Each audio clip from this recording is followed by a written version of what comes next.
Good afternoon and welcome. Thank you so much for joining us today. This is actually the fourth webinar in our STEM webinar series for 2020, and this webinar is entitled STEM Best Practices for Managing the Impacts of COVID-19, Supporting Student Learning and Motivation. I'm really glad to have the awesome speakers that we have today. My name is Iris Wagstaff. I am a STEM Program Director at the American Association for the Advancement of Science, or AAAS, and I am also the Principal Investigator of the National Science Foundation STEM Initiative. Next slide, please. So before I share a little bit about the AAAS STEM initiative, I do want to go over the format for today. We will actually have a group or joint Q&A for both speakers at the end after both presentations. And we will also share the slides and the webinar recording within the next 2 or 3 days on our STEM website, so you can check back with us on Friday. We also will be sharing a survey that we would love for you to complete to let us know your thoughts and impressions and input on this webinar. And we hope that you can join us for the final webinar in our series, which will be in November. So definitely please look out for promotions for that over the next few weeks. So a little bit about the AAAS STEM initiative. This initiative was started in 2018, and the title of this grant is Developing an Evidence-Based Best Practices Community for Supporting Low-Income, High-Achieving Students in STEM Education and the Workforce. And I'd like to acknowledge the National Science Foundation for supporting this 3-year effort. The goals and objectives of this initiative are to share effective STEM undergraduate education and workforce preparation strategies, to facilitate collaboration and networking across projects and within projects, and also to generate a sense of community among those seeking to expand academic opportunities for low-income STEM students. The first effort in this initiative was our symposium that we held in 2019 in September. We convened about 650 STEM PIs as well as non-PIs and others from the broader STEM education community. And we are looking forward to having our second and final STEM symposium around the same time in September or October of 2021. And again, this year was devoted to our webinar series, which concludes in November. For more information about the STEM initiative, you can visit our website at www.stem.AAAS.org. Next slide, please. So I'd just like to acknowledge our project team. In addition to myself, we have Allison Gonzalez, who is our program associate, and then we have Kate Winter, who is our external evaluator. And I'd also like to acknowledge our advisory board members, Karen Birch, David Brown, Kelly Mack, Yvette Pearson, and Ivory Tolson. Next slide, please. So now I'd like to introduce our 2 presenters for today. First up, we will have Jennifer Drew, who is a senior lecturer at the University of Florida. And our second speaker will be Michelle Jones-Wilson, professor and department chair at East Stroudsburg University of Pennsylvania. So I will turn it over to Jennifer to get us started. We hope you enjoy.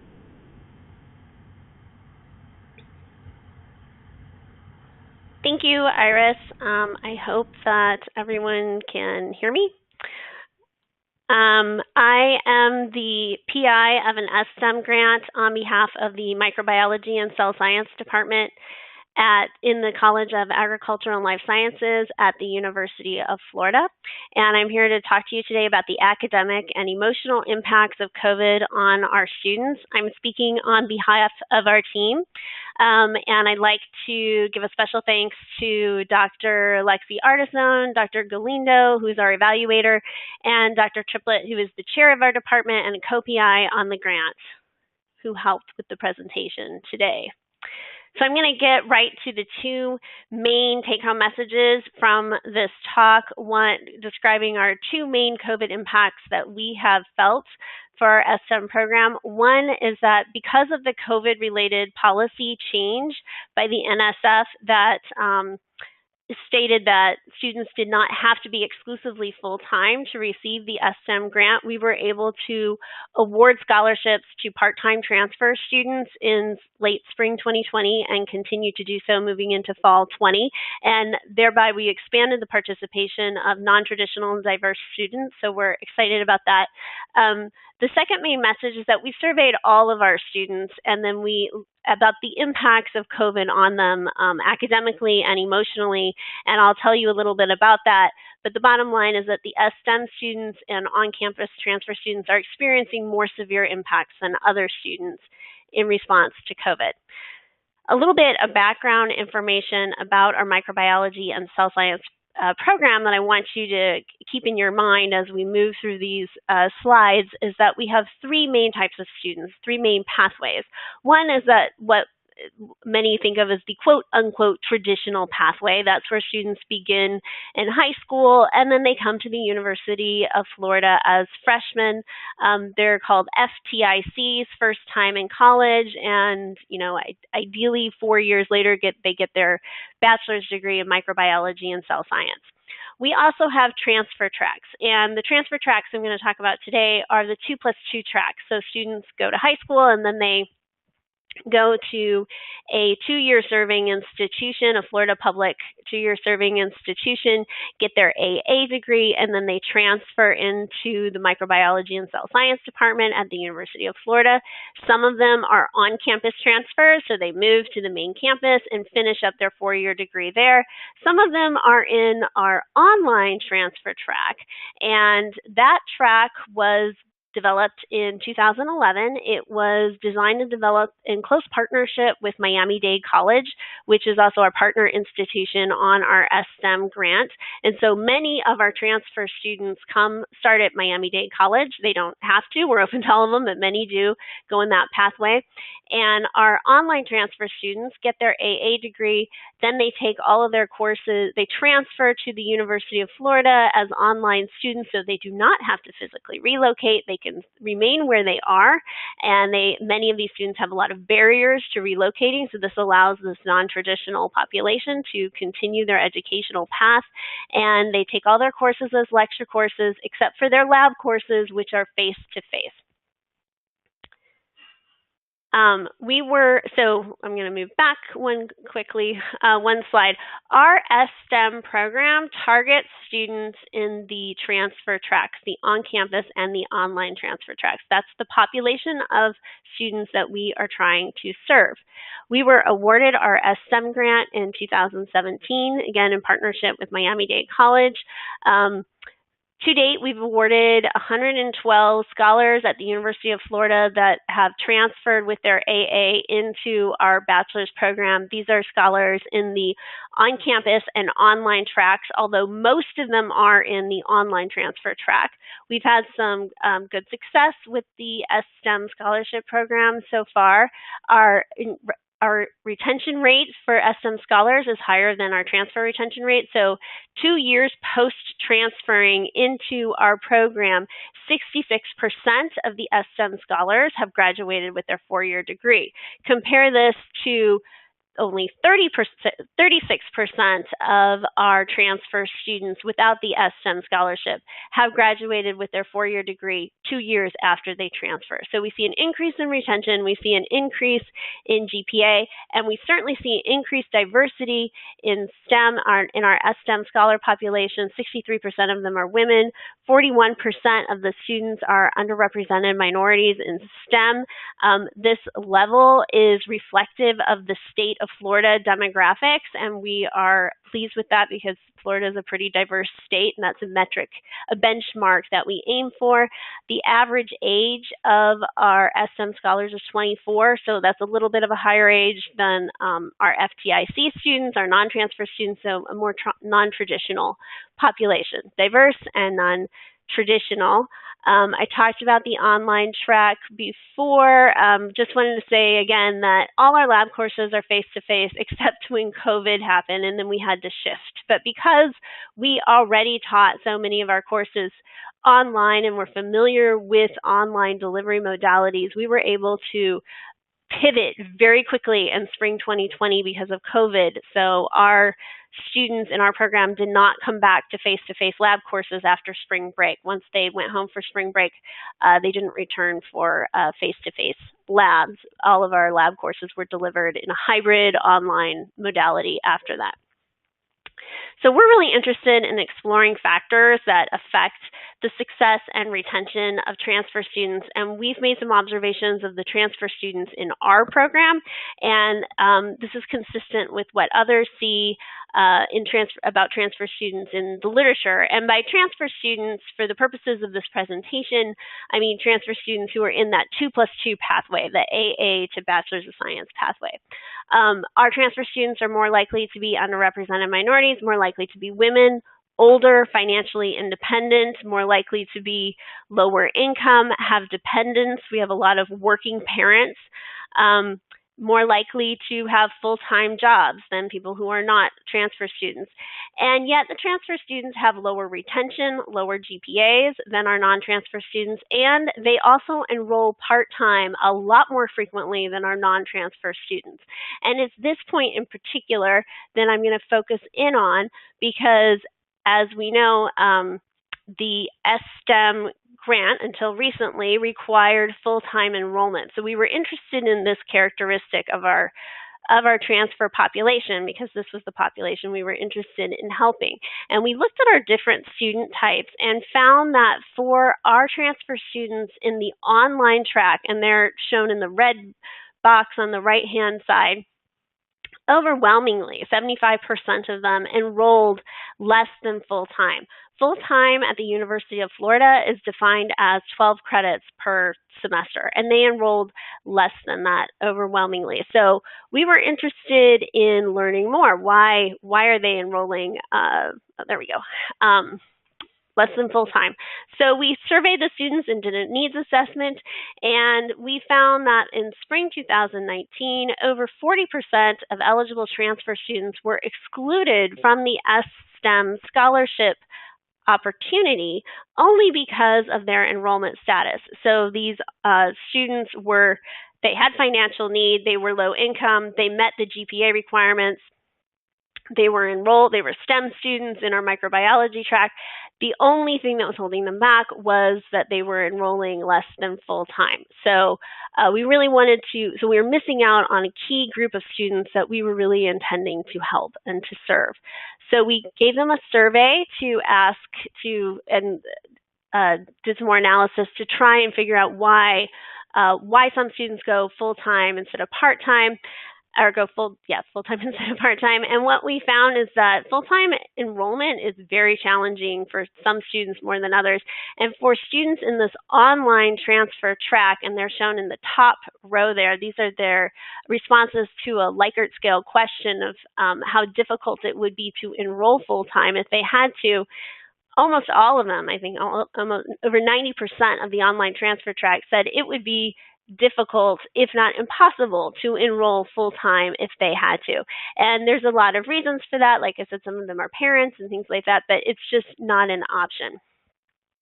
Now, there generally are policies and a push for enrolling, there we go. Policies exist to support full-time enrollment, and this is in part because in the literature there's been studies that have shown that part-time enrollment is associated with lower retention, lower GPA, poor academic outcomes.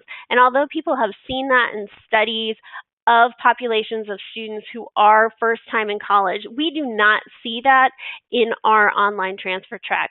Our online transfer track that enrolls almost exclusively part-time doesn't have those negative outcomes. It has a higher GPA and a higher retention than their full-time transfer counterparts. So with this subgroup of students, part-time enrollment does not affect their outcomes. So this is a good group of students to invest in. And as you all are aware, in spring 2020, COVID changed everything. So to kind of paint a picture of where we were and where we are now as a department, fall 2019 to fall 2020, our on-campus FTIC enrollment has decreased. Our on-campus transfer enrollment has increased. Our online transfer enrollment has increased.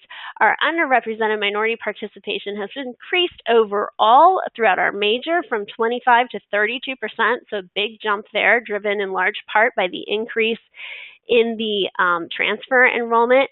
All of our lecture courses remain online, and our lab courses, as I mentioned before, have now pivoted to an online, remote format, and will continue that way for now.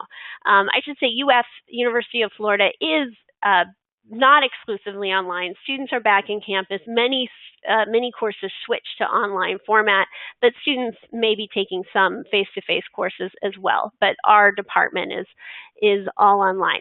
The biggest impact for us in spring 2020 was the policy change for the STEM full-time enrollment eligibility criteria. So I just wanted to say thank you very much to NSF for adjusting that policy.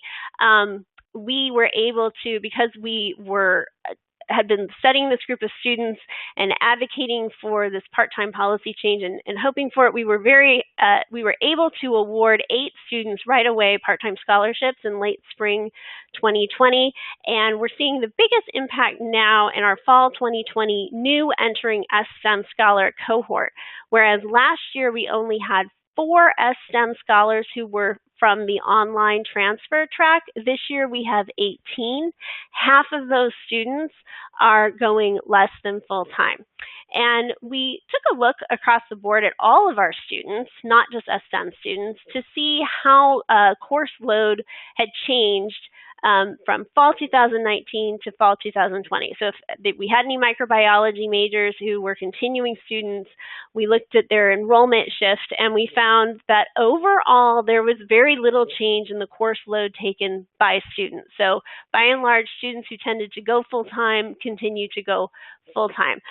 We are tracking students who are our STEM scholars who are part-time, enrolled part-time. We're tracking them very carefully because we're very eager and interested to see how this works out, and we are excited to soon share. We'll know some more at the end of fall 2020, and then of course spring 2021 to share this with the broader STEM community, how part-time scholarships helps these students.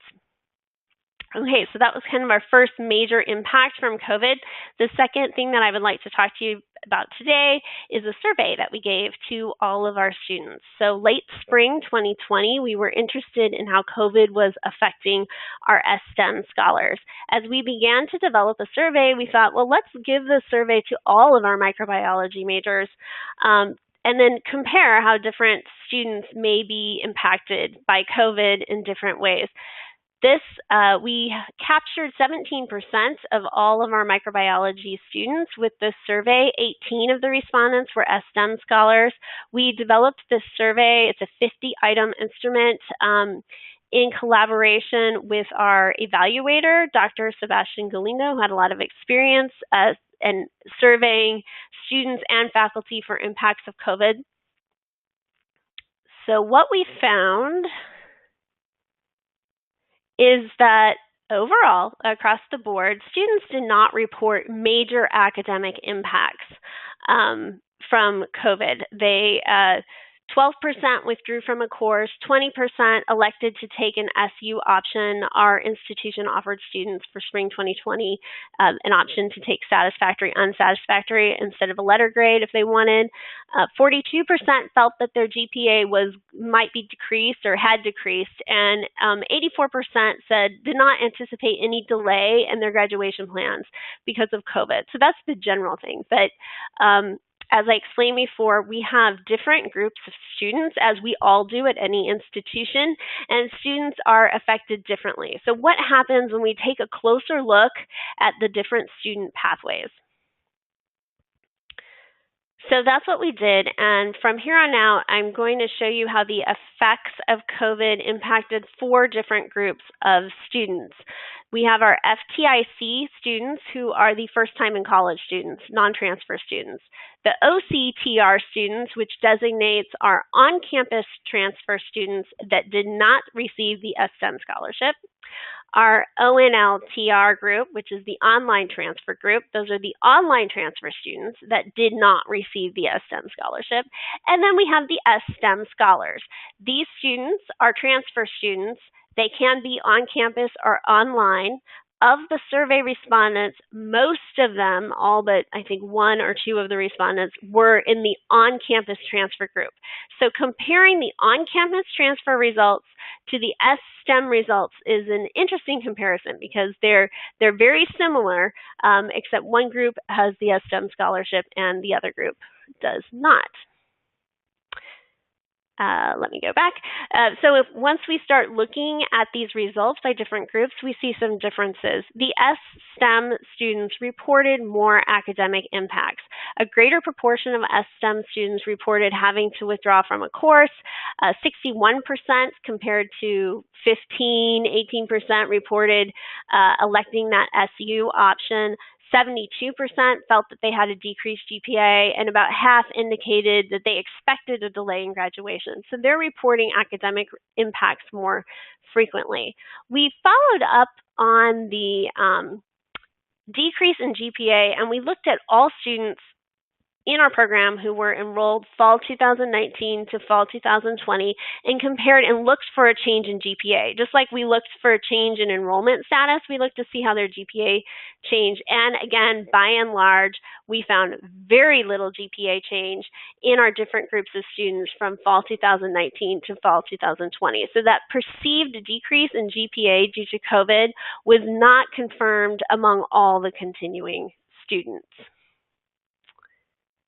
When asked if they felt that any adjustments due to the response to the COVID pandemic will have or will significantly negatively affect their education, we asked students to agree to that statement according to a Likert scale, and shades of red and orange kind of indicate agreement, blue indicates disagreement.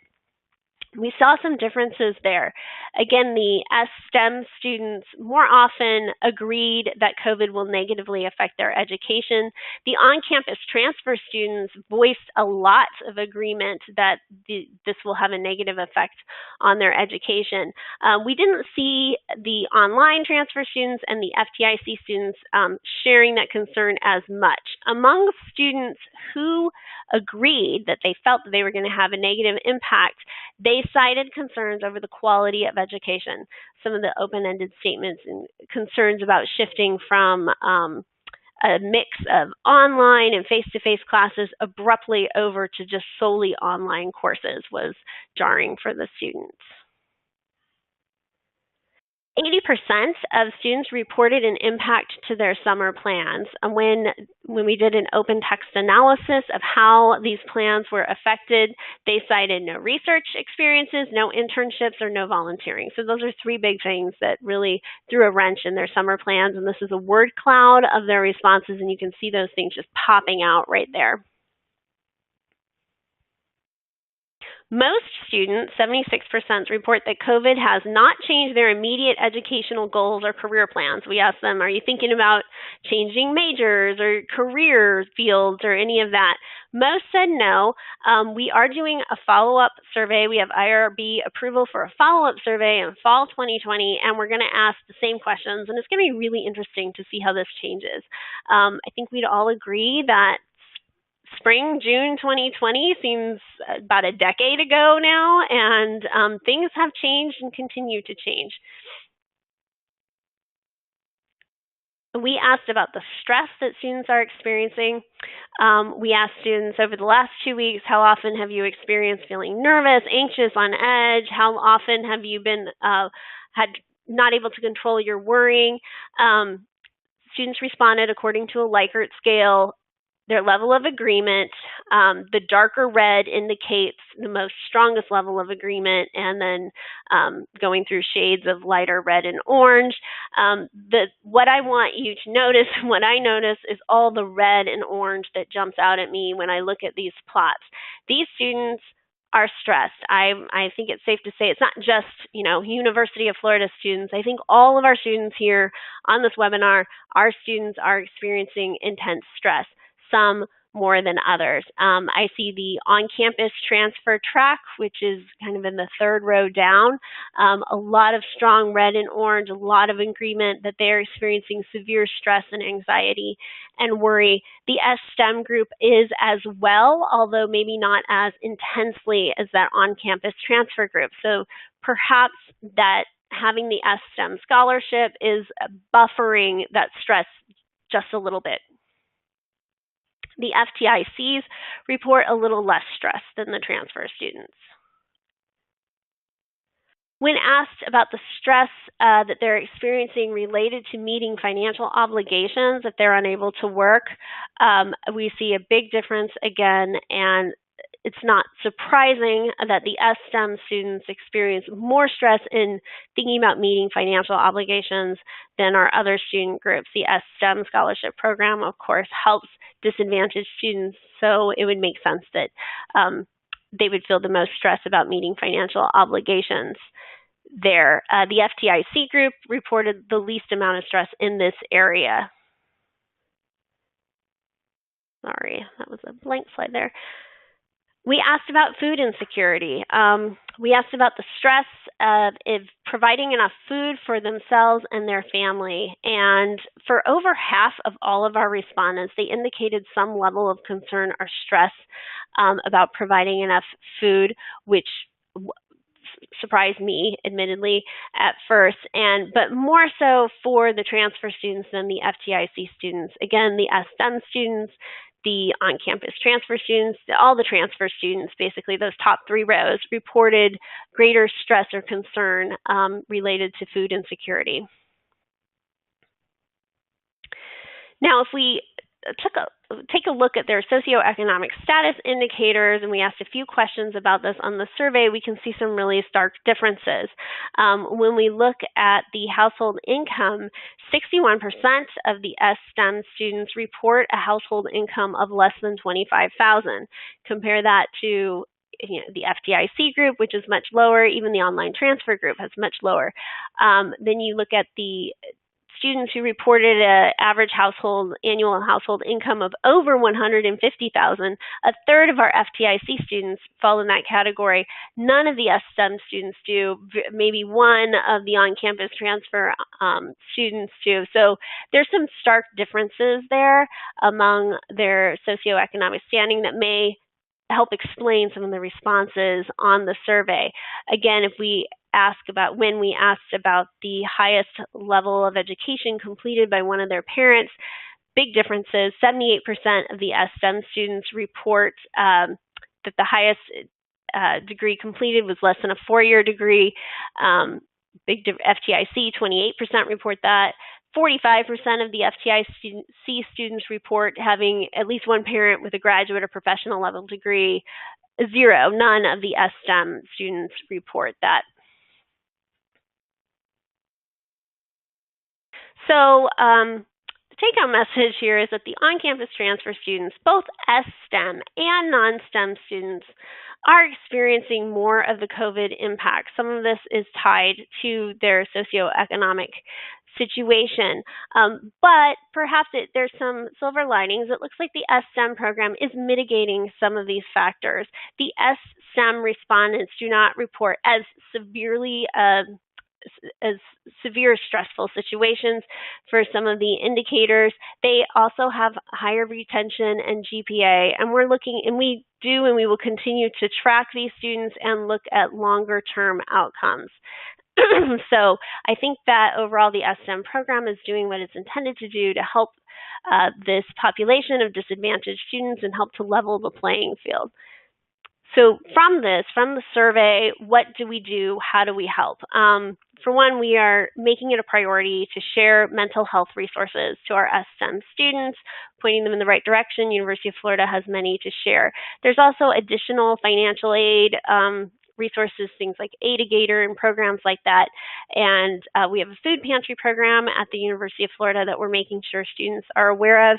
Our evaluator is with the University of Florida Extension and has a lot of connections there. So he is because based on his work with other projects that are studying COVID impacts, and with our work, he is working now to connect resources for students around the state to bring in the social resources, financial resources, food and security resources, things like that, mental health resources, see what we can do to bring this all together for students.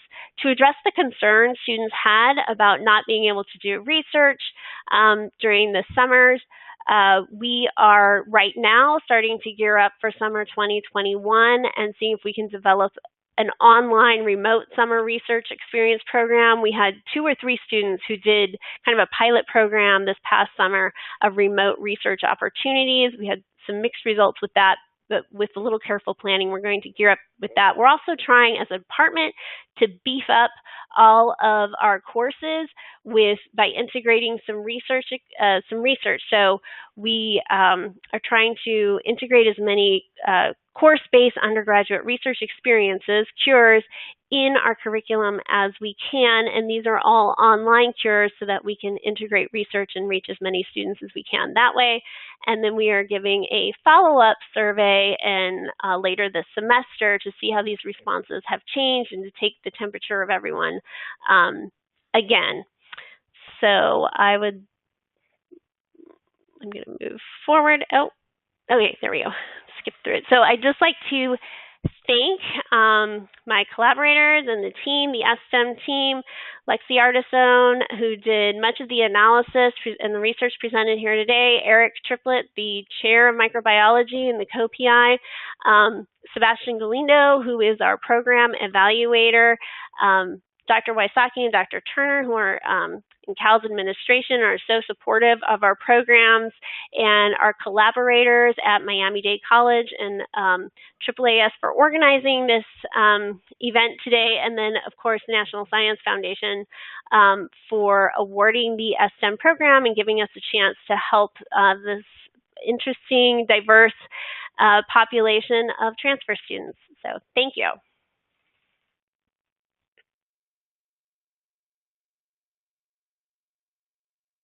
Hi, I hope everyone can hear me. My name is Michelle Jones-Wilson. I am a professor of biochemistry and chair of the department at East Stroudsburg University.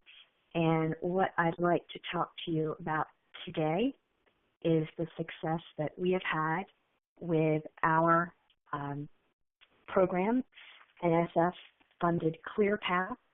It's Community College Transfer Student Program. We actually have a partnership with 3 of our regional community colleges.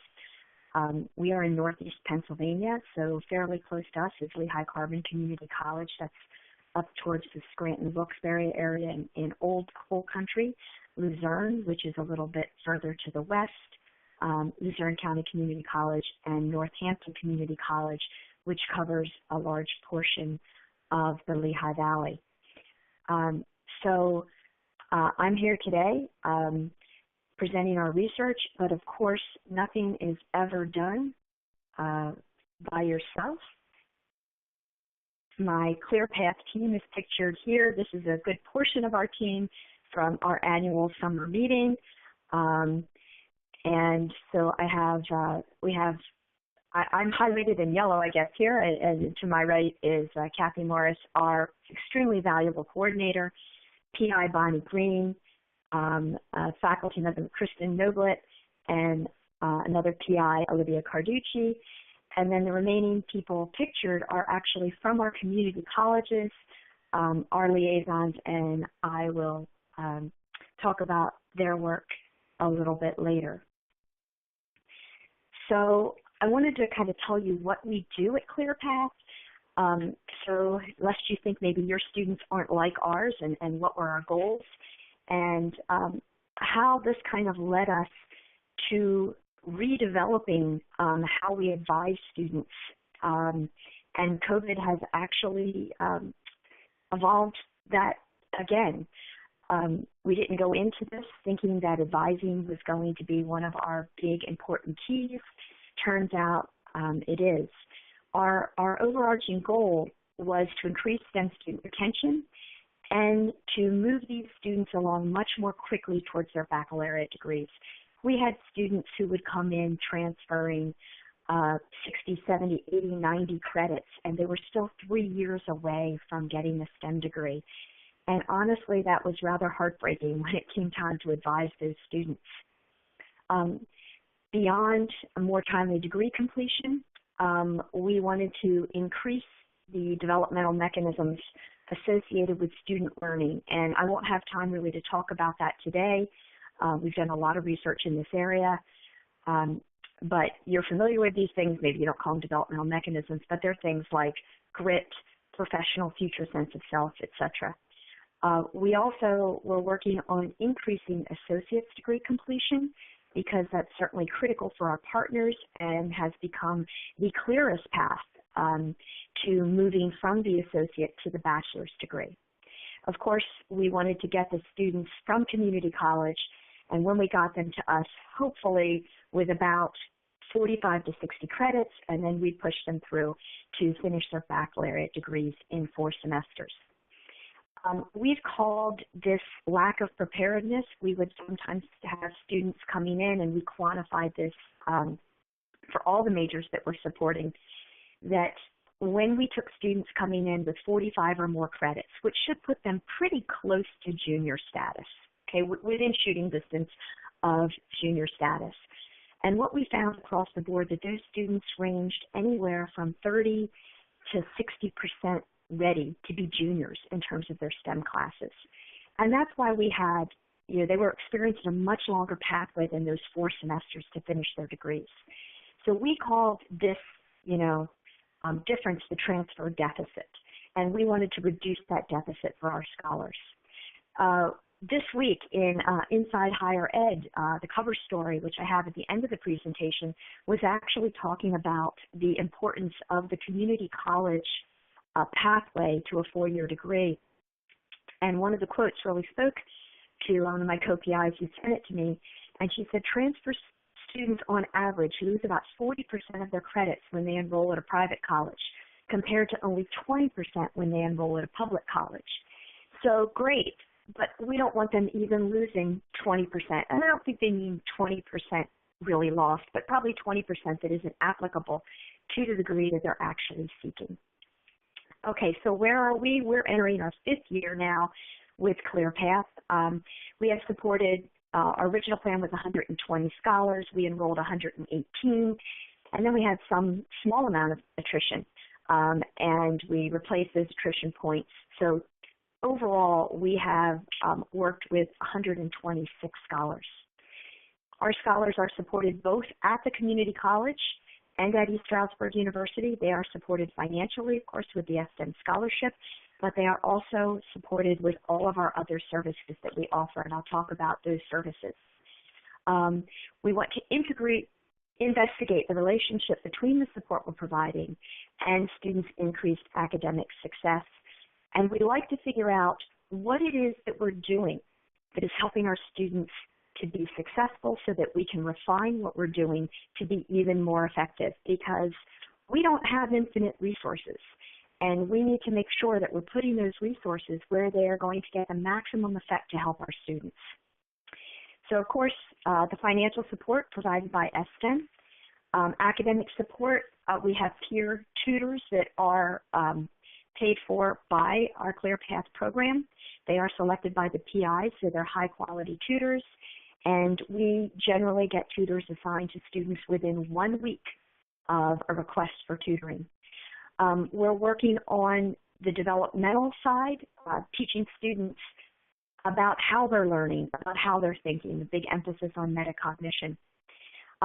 We are providing students enhanced advising, and that's probably what I'm going to focus on much today is what our grant has shown us, but certainly what COVID has shown us about advising. Our students also have peer mentors who are trained and a host of cohort activities that help our students to feel part of our STEM community. So what do our students look like? Compared to our ESU STEM students, we have a larger percentage of underrepresented groups, more women. We have more non-traditional students. Interestingly enough, not as many first-generation students. I still don't know if I believe those data because I think we have some differences in definition of what first generation is.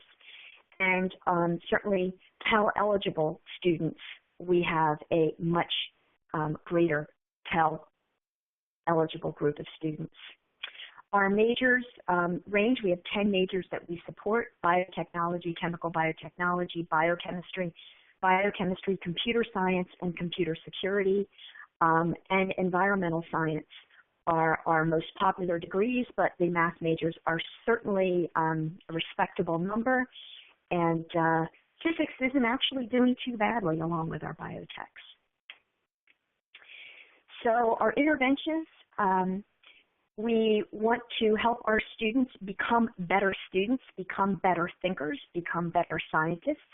We're doing this through what we call PDA advising, and that's advising which has 3 components: proactive, developmental, and advocacy.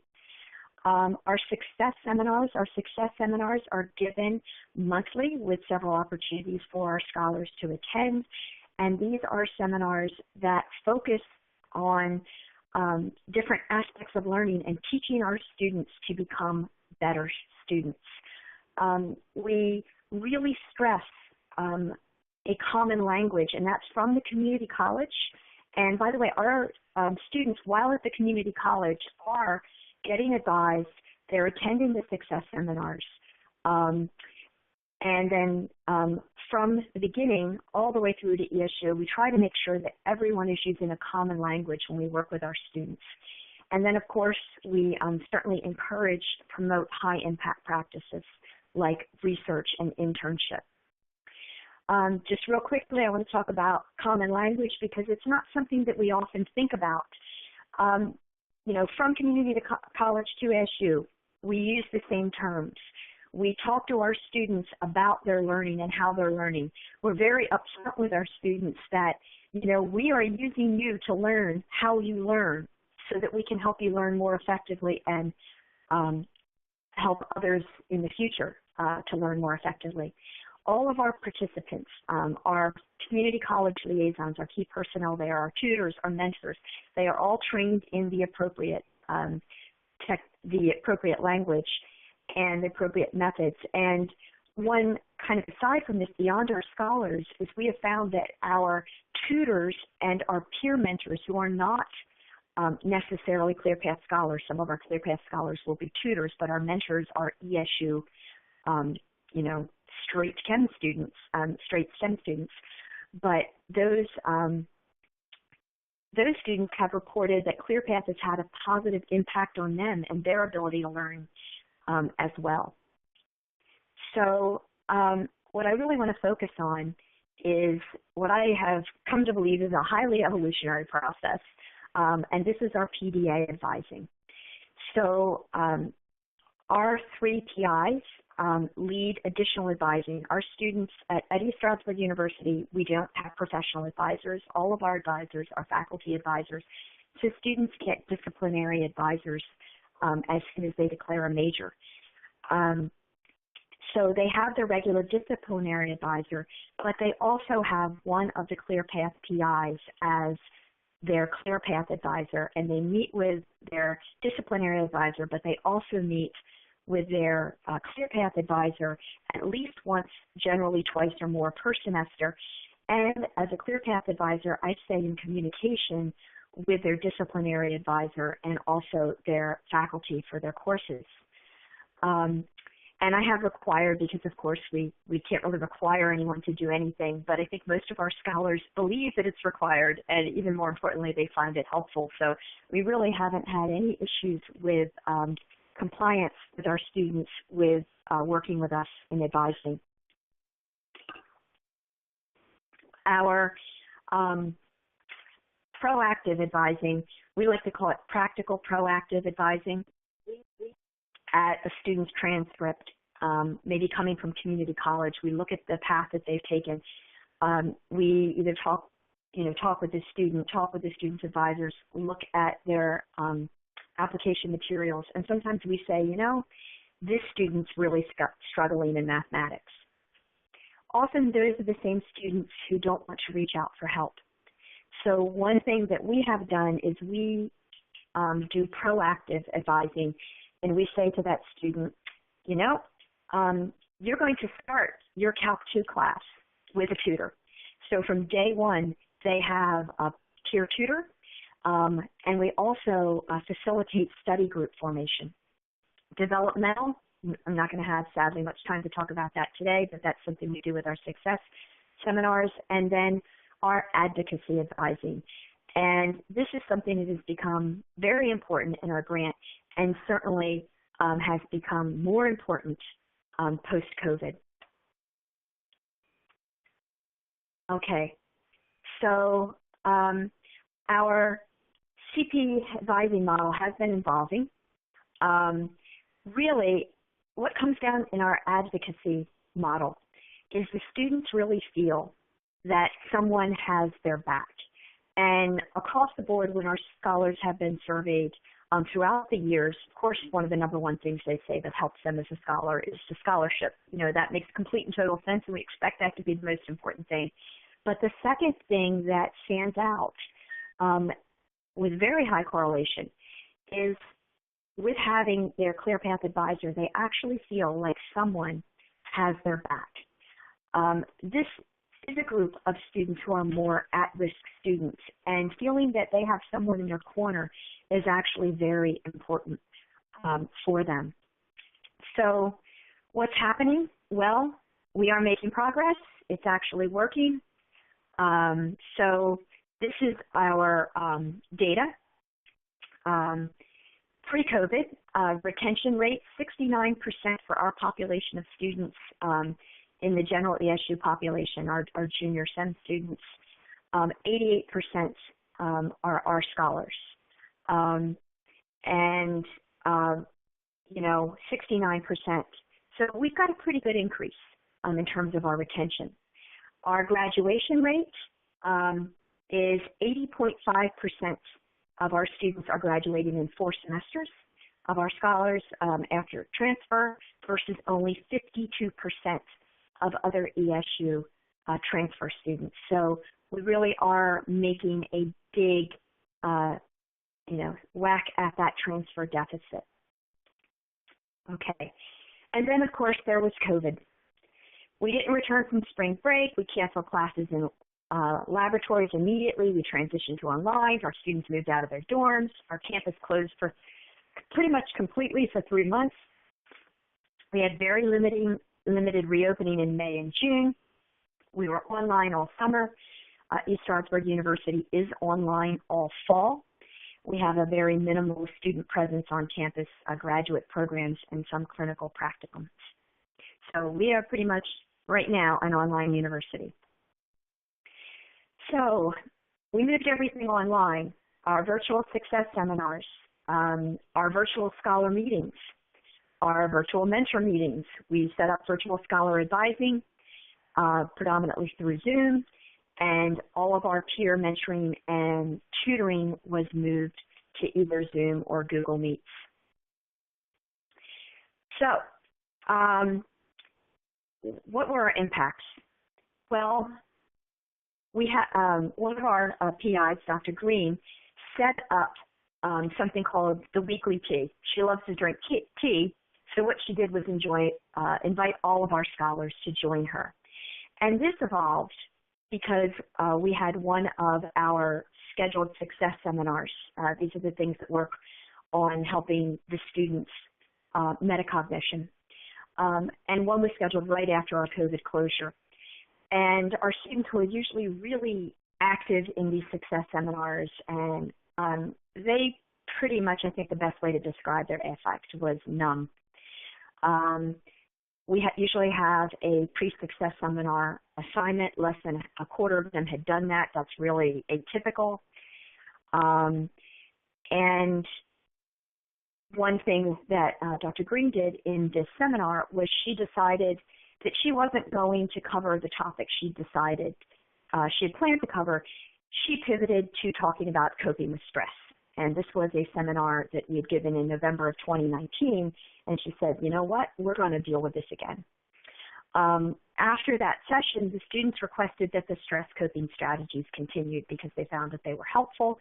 That's when the weekly teas were developed. And this was just another opportunity for the students to just log on in a very non-threatening way and talk about how they were doing, connect with each other, and connect with their faculty. So the teas kind of start with about a small 5-minute lesson, generally on stress coping or talking about help-seeking behavior as a way to improve, self-advocacy. And then it was just kind of open discussion and support community.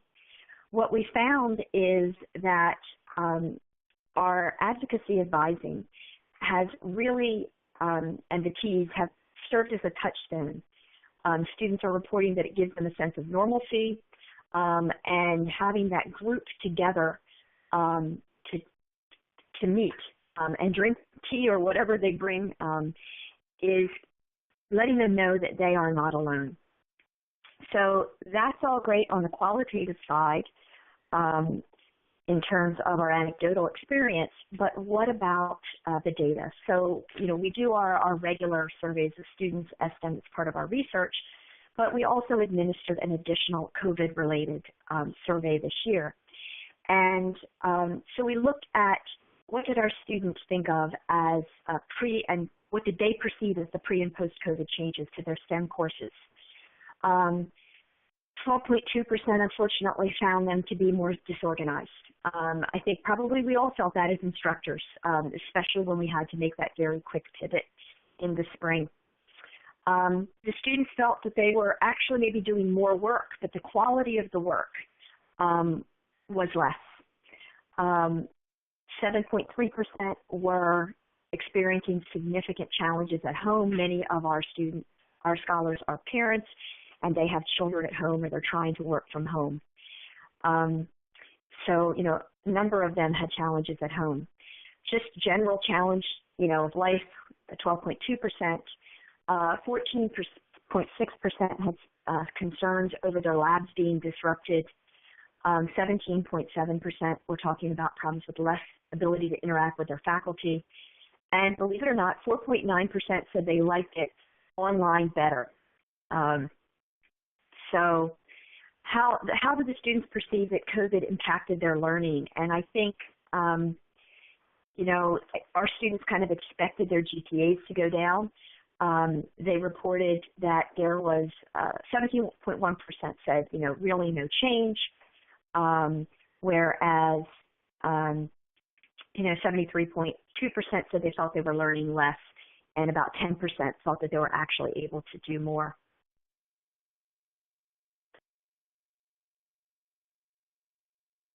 Okay, so what did our scholars want us to do? From qualitative analysis of the data, they felt that they were being extremely supported through ClearPath. When we asked them what could be done to improve their success, they said keep on doing what we're doing. The faculty advising, the mentoring, the success seminars, the additional opportunities to interact.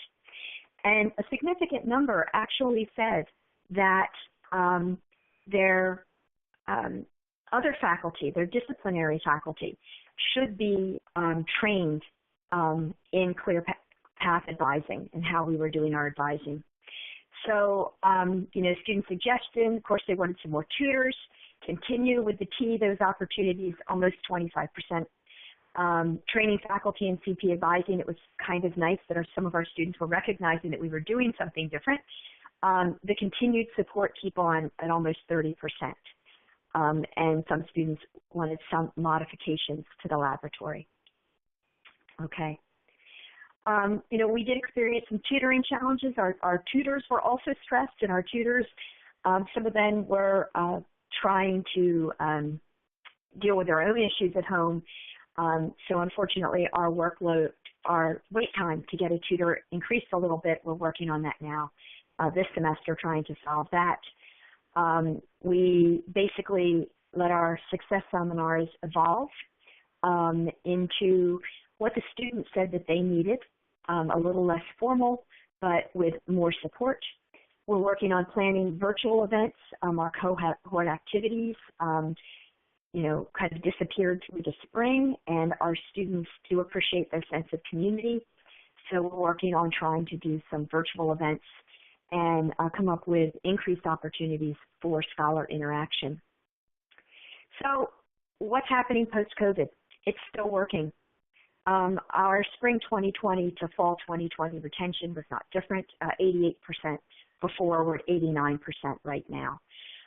Although the students felt that they were learning less, they were more stressed, their GPAs were holding steady. We have a 3.147 mean or 3.35 overall GPA. Our spring admits, the students who kind of came in fresh in the spring, had a little bit lower mean, but their median was still strong, and that's a very small population. I think we only had about 9 students coming in, so 1 or 2 students underperforming can make a really big difference there. But overall, although our students felt like they were learning less, their GPAs were not significantly different than the GPAs of our scholars through all of our other cohorts. So I wanted to kind of sum up with talking about what we're doing in terms of supporting the scholars and what is our advocacy advising. When we started out with our advocacy advising, it was really more of a kind of campus navigation. Students were having issues with financial aid, or they were having issues with registration issues, and we worked to facilitate for them. Many of our students, being first-time students or transfer students, they really don't know how to navigate on campus. And sometimes what we see as little tiny obstacles for them are just big giant barriers. And sometimes that can derail them and actually have them leave the program. We did, career counseling, additional opportunities, what they can do with their degrees, their disciplines. We honestly did a lot of life navigation. And even social service referrals. We had significant amounts of housing and food insecurity among our population of students. And we worked with referring them to the appropriate social services. Transfer assistance, problems with getting transcripts and things counted correctly. And these are all things that, an advisor doesn't traditionally do, certainly not a secondary advisor. We have a reverse transfer program where students can transfer their East Stroudsburg University credits back to their community college. So let's say they left their community college with maybe 1 or 2 courses left to complete their associate. As soon as they complete the aligned course at East Stroudsburg University, they can transfer those credits back and be awarded their associate degree. That I don't know if that's unique to Pennsylvania. I do know it's not everywhere, and that is kind of a statewide agreement. We really provided a communication conduit sometimes between a student who was struggling and a faculty member or an advisor. Not really a mediator, but another person to talk to the student about maybe another point of view and maybe how they could do something differently to move forward a little better in a situation. And as I said before, I think especially post-COVID, we're doing a lot more of the social services referral, providing the communication conduits, serving with life navigation, and being a kind of touchstone to still stay connected with the university community. I think it's working really well because we're very flexible. We looked at what our survey said the students needed, and we're trying to meet that. We're working on helping our mentors.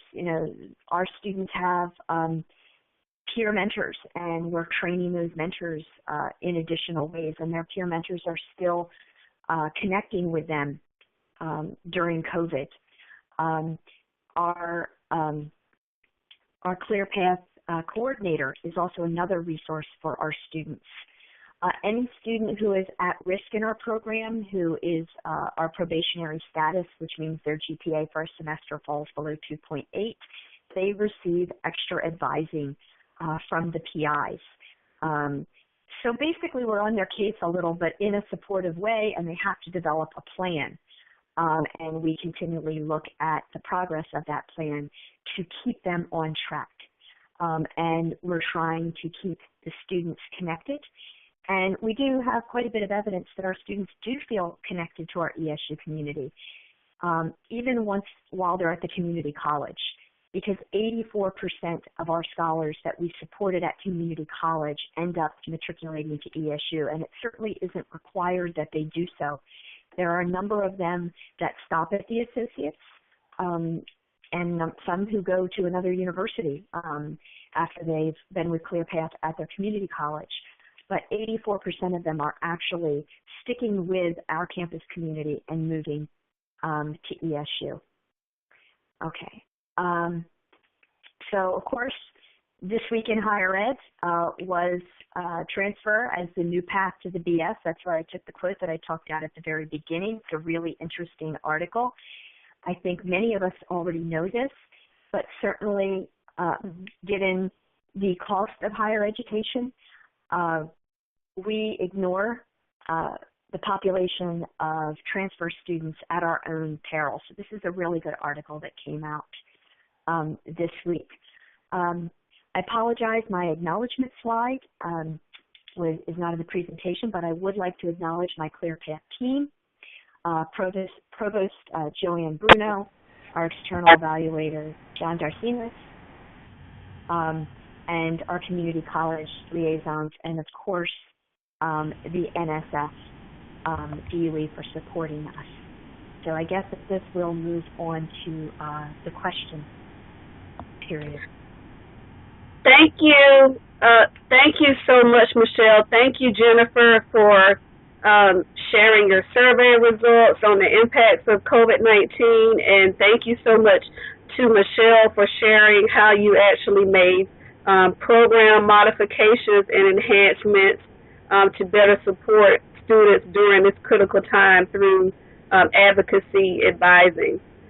So right now we will transition to our Q&A segment of the presentation, and we have about 30 minutes. So if you have questions, attendees can actually post those questions in the questions box. But to help us better route the questions to both panelists, if you could write either Jennifer or Michelle at the beginning of your question, that will definitely help us better route your questions for the remaining 30 minutes. Thank you.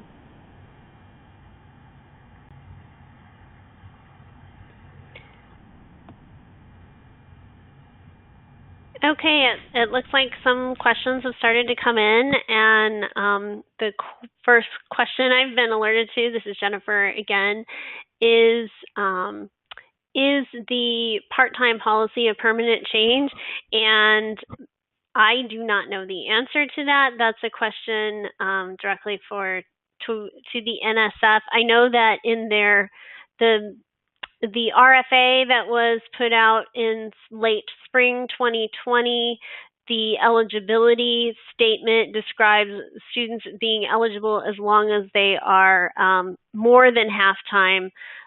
So more than half-time, however, that's defined by your institution. But I think we'll have to get more clarification from the NSF for that one.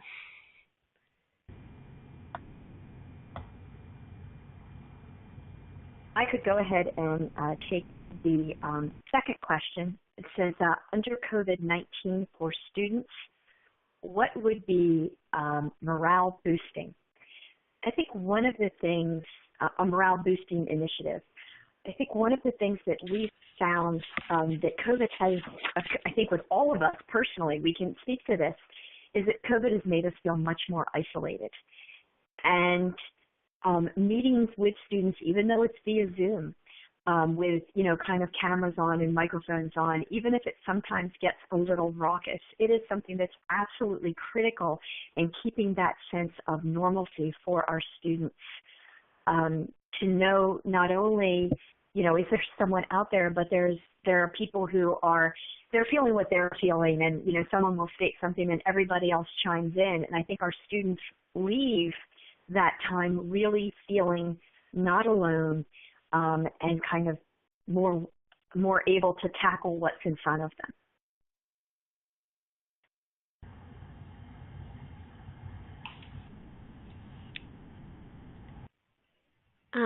Question here, can I share the COVID impact survey?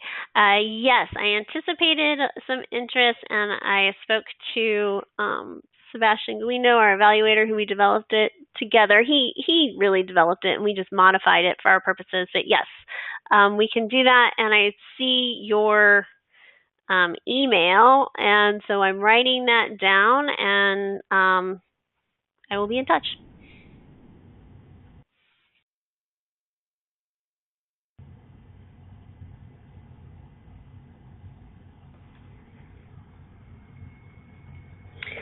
Okay, so while we wait for other questions to come into the question box, I actually have a question for both of you, Jennifer and Michelle, and that's have any best practices emerged as a result of having to address COVID-19 from your specific projects to help us better support highly talented low-income STEM students that you can summarize from both of your projects?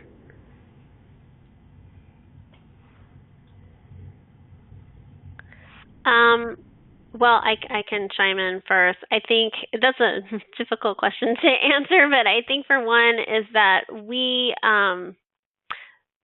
something that struck me as I was preparing this talk is that because we have a pretty transparent and open working relationship with our evaluator, when we just started thinking about, we need to survey our students or reach out to our students, we were there ready to go. So we were able to put the survey in motion right away. And I think that's one best practice that I would emphasize and advocate for, working a lot with your evaluator, because they really have some keen insights and perspectives they can bring. It is difficult to kind of come up with like one thing. I would say in terms of how we've moved,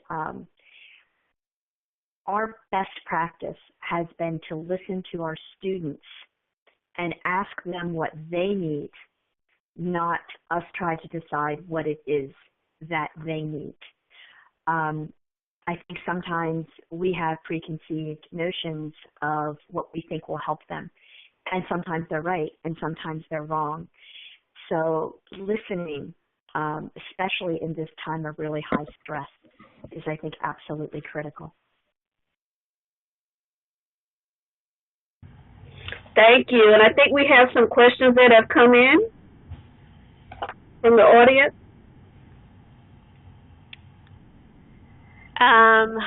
Is it possible to receive speaker emails? Yes. I don't know if those will be sent out to everyone, or if they're on the. We can include them on. Okay. That's fine with me. Great. I'll take, if you're okay, Jennifer, I'll take the best practices for improving food security of the transfer students. Yep, that'd be great. So we've done two things. One, we have a food pantry on our campus. It's actually run by retired faculty in conjunction with one of our local churches. So when we have students who are food insecure, sometimes we will even kind of make the reach out for them to go to the food pantry. Sometimes some students are unwilling to seek that assistance.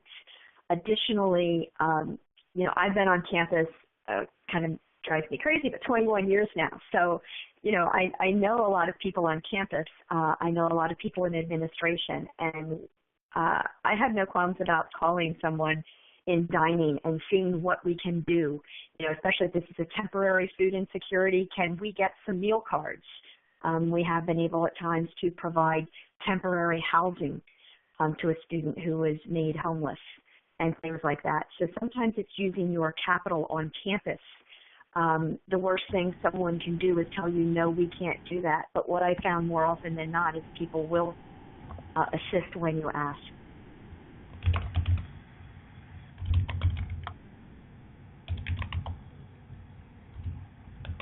I see a question. I think it was, 962.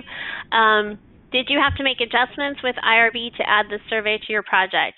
Yes, we did. We submitted an addendum to our existing IRB along with the survey and when we were going to implement it and all that, and it was approved pretty easily.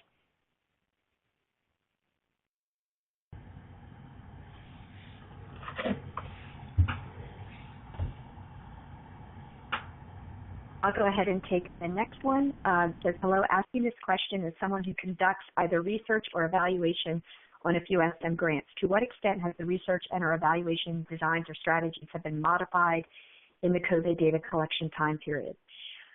We used our regular annual survey that we give to our students, but then we also did an additional survey for specifically the impact of COVID, but also to use that to inform were we seeing changes in our, in our regular survey.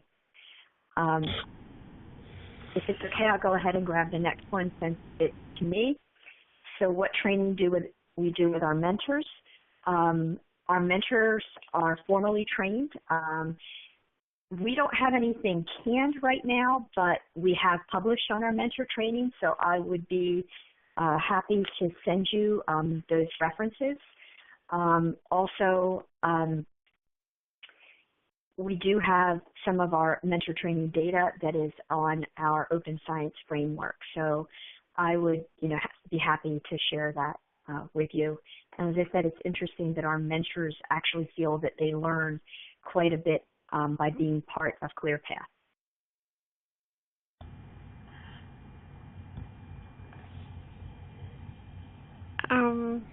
Let's see, for question 976, have you experienced reductions in COVID resources such as staff furloughs, budget cuts, and if so, has this impacted the ability? We are very fortunate that we have not experienced reductions in staff or furloughs at this time. I wish I could say differently.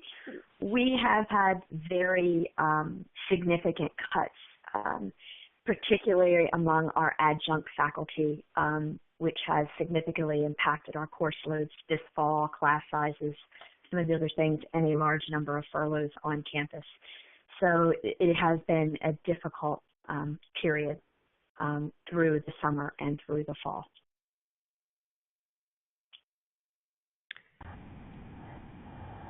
Do you have students who are not responding? How do you get them to try to respond? So our students, we always have students who we have to kind of just keep, nudging them to respond to surveys and things like that, depending on what we're asking them to respond to. When we gave the COVID survey, that was out to everybody. It wasn't just STEM students, so we didn't single out and try and get them to respond. We'll give the survey again. But when we have STEM survey specific things, then we do a lot of nudging and following up and, hey, we need you to chime in, and eventually that we get the responses we need. Yes, we do the same thing. We nudge and nudge and nudge, and I always find sometimes I feel like I'm dealing with my scholars the same way I deal with my 12-year-old son about getting his online homework submitted. So we just continue, we keep at it, and we just keep asking. And, you know, I'm amazed. Our scholars across the board, they, I think, feel, because they feel supported and feel part of our team, we don't usually have too many scholars who don't respond. Mm-hmm.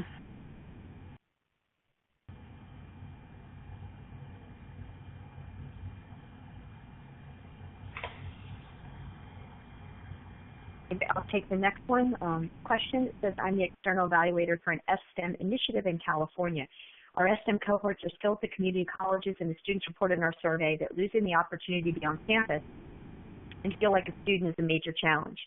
The students reported that being part of the STEM cohort community is very important to them, and that their mentor relationships are extremely helpful. We have matched our STEM students with each other in a buddy system, but are still trying to find additional ways to connect students with each other online and build the STEM cohort community. Any innovative ideas? And here's a quote from one of our students. During this time, every student's norm has been uprooted, and we're faced with dealing with so many more challenges that we used to be able to escape while we're at school. Issues that were present before have been compounded. You are all doing a wonderful job of being supportive. If students aren't regularly participating in opportunities that you're creating, it isn't because it isn't valuable. It's because people don't know how to feed their families. I can absolutely relate to that. And I think this is where some of our advocacy advising, you know, has come in, working with students. I think maybe because of being an additional advisor, our students believe that they can kind of talk to us and share things. And being able to facilitate for them wherever we possibly can is really important. And I think our group meetings help them to stay part of the community.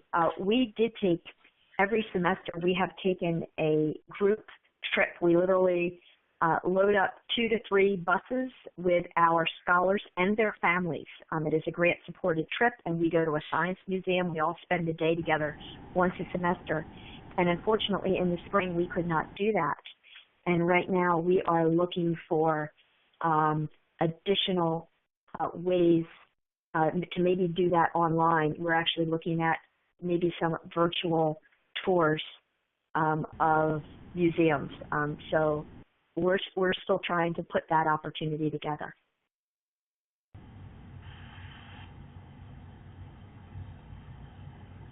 Question 85. Someone asked about building morale among the students.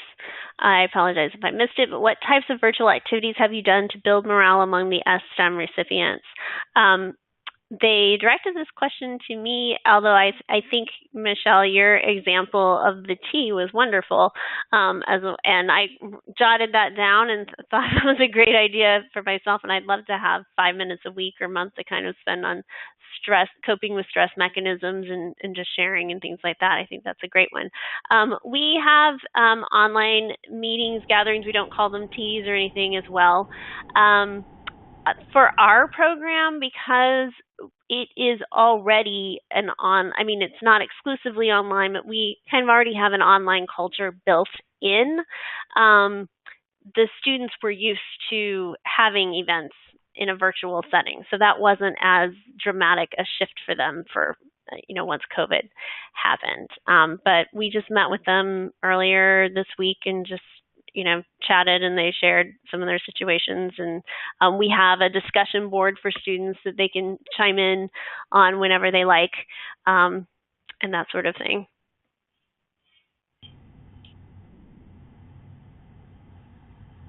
Let's see, but we were both listed for question 83. Both of you described that students thought that their GPAs declined, but they didn't. Do you know why there was such a gap between student grade expectations and reality? I thought that was really interesting, too, that we both reported this, Michelle. Absolutely. In the case that I was thinking about this in the case for our program, I think that it's possible that the students, there was a range. Overall, they didn't decline. It's possible that the ones who took the survey happened to be the ones who did have a decrease, and they felt like they had more to say, and therefore they chose to take the survey and voice their concerns. It was just sort of a sampling scenario. It also could have been that maybe they just thought that their GPAs would have gone up. They were planning a big spring semester and they thought their GPAs were going to go up, and they didn't, and therefore they see them as a decrease instead of an increase. I don't know. What are your thoughts on that? I think our students are harder on themselves than they should be. I think their uncertainty and their stress led to that worry of the GPA going down. And they were feeling, because everything was unfamiliar. So our students, the pivot to online was very different than yours, because we were nothing online, including often getting together as groups and subgroups of scholars, 2, sometimes 3 times a month. So for our students, I think having that pulled away made them feel uncertain, but they were actually still doing a pretty good job.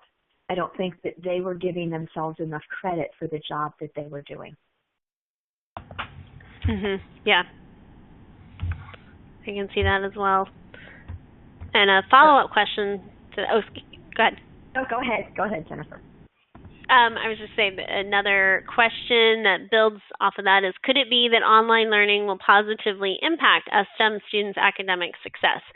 Now, I come from an online background, so I think there is a very good chance that it could positively impact a STEM student success. I think for certain students, I'm not going to say for all students, but, I just as, it's going part-time is not always a negative outcome for some types of students. I think going online is giving some students in some circumstances some positive outcomes that maybe they couldn't get in other face-to-face environments. So I think online education, can really expand the horizons in a lot of ways and reach a lot of different students. I think there certainly are some things that we can do online that we can do very well.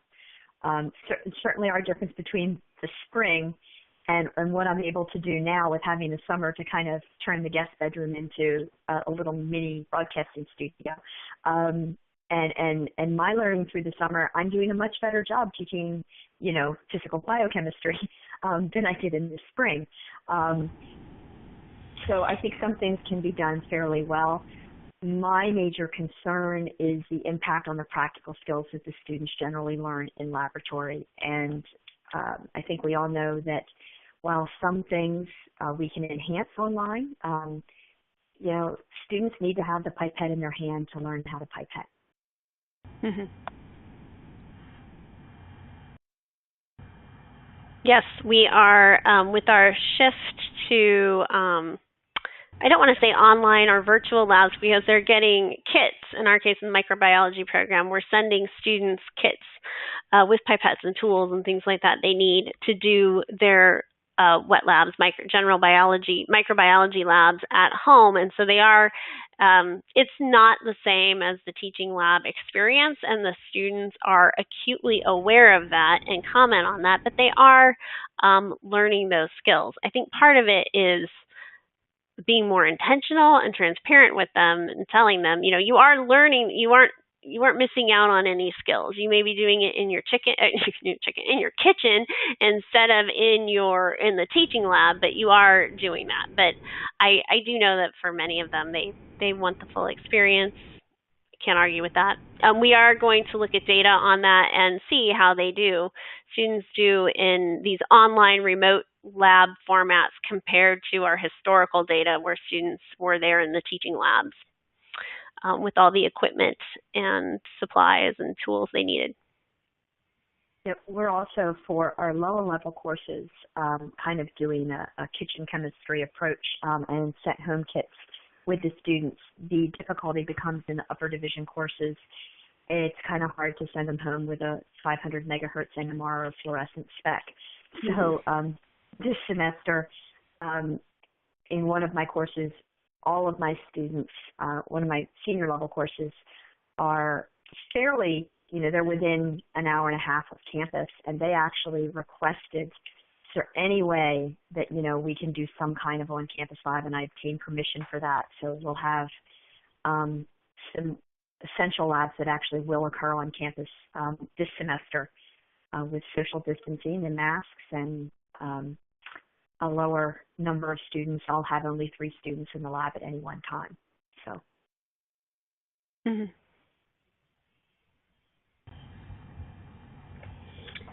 Okay.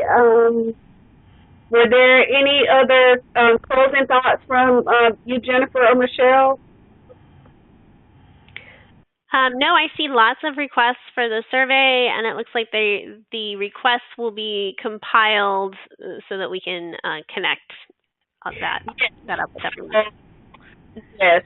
So I just wanted to, thank you all for joining us today. I'm really, really glad that both Jennifer and Michelle could share their efforts to support our students at this critical time in the country. We really appreciate your work and your team's work. We have a number of questions for follow-up, so we will send out a follow-up email tomorrow that includes the contact information for both Jennifer and Michelle. And as I mentioned in the beginning of the presentation, we will share the slides as well as the webinar recording by Friday. We want to give our panelists enough time to update and edit, make any edits to their slides and include any other information that they might want to share. So look out for a follow-up email tomorrow that will have the contact information for Michelle and Jennifer, and then by Friday, please check back on our STEM website, and we should have the recording and the slides. So at the end of this webinar, when we adjourn, please look out for the post-webinar survey. It's really, really important to complete the survey just to let us know how you're enjoying these webinars and any other topics you might be interested in. So as soon as we end in the next minute or so, definitely look for that survey. Please share any resources or publications or other information that you want disseminated to the STEM community to Allison at agonzalez@AAAS.org. And then finally, we would love for you to follow us and share your efforts, particularly related to supporting STEM students during this COVID transition or other projects or follow us on LinkedIn, and that's at the AAAS STEM Initiative, and follow us on Twitter, and that's STEM_program. Thank you all again for joining us, and have a great evening. Thank you. Bye. Thank you.